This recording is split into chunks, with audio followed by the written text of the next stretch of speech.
అమ్మాయి నా కొడుకులు బళ్ళు తీసుకుంటున్నారు, కిస్తీలు కట్టట్లా. ఈ గుండు గురునాథం అని అంటే అసలు ఎవరికి లెక్క లేకుండా పోయింది. గుండు గురునాథం దెబ్బేందో చూస్తున్నారు.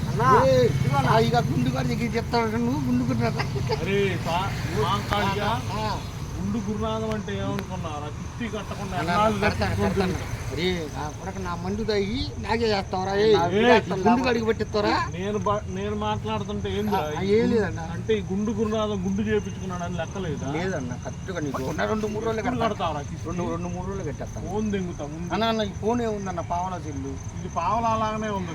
ఇది తీసుకున్న ఉపయోగం ఏముందన్న? ఎప్పుడు కడతాం? కట్టు 2-3 రోజులు కట్టేస్తాను. గుండు గురునాథం గుచ్చా వద్దన్ను, మరణానికి ఉంటావే. వద్దన్న. ఎప్పుడు కడతావు? ఇదిగో ఈ మా ఊరు ఉంది కన్నా, వాడి శాతం ఎక్కించి పంపిస్తా. ఆగురా, మా ఊరు అన్నా. నీ ఊడు కాదు, బండి తీసుకుంది నువ్వా వాడా? వాడే అన్న తెచ్చింది నన్ను. తాకట్టు పెట్టేటప్పుడు ఏం చెప్పావు?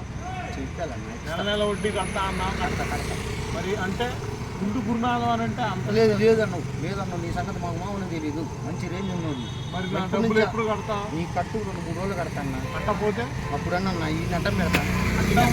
ఈయన కాదు, ఈ సంగతి కాదులే. ఆగు, ఎంతమందిని అడ్డం పెట్టి నిలవ పెడతావు?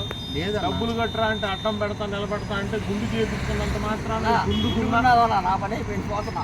సరే పోరా నువ్వు. అదే గుండు గురునాథం అంటే నీకేంటి? చూస్తారా? ఎప్పుడు కడతావు డబ్బులు చెప్పు. కడతా 2-3 రోజులు కడతా. 2-3 అంటే మొత్తం ఎంత అయితే 5 అయితే 2-3 రోజుల్లో ఎట్టి పరిస్థితులు తీసుకొచ్చి ఆఫీస్ కట్టి తీసుకొచ్చి కట్టేస్తా.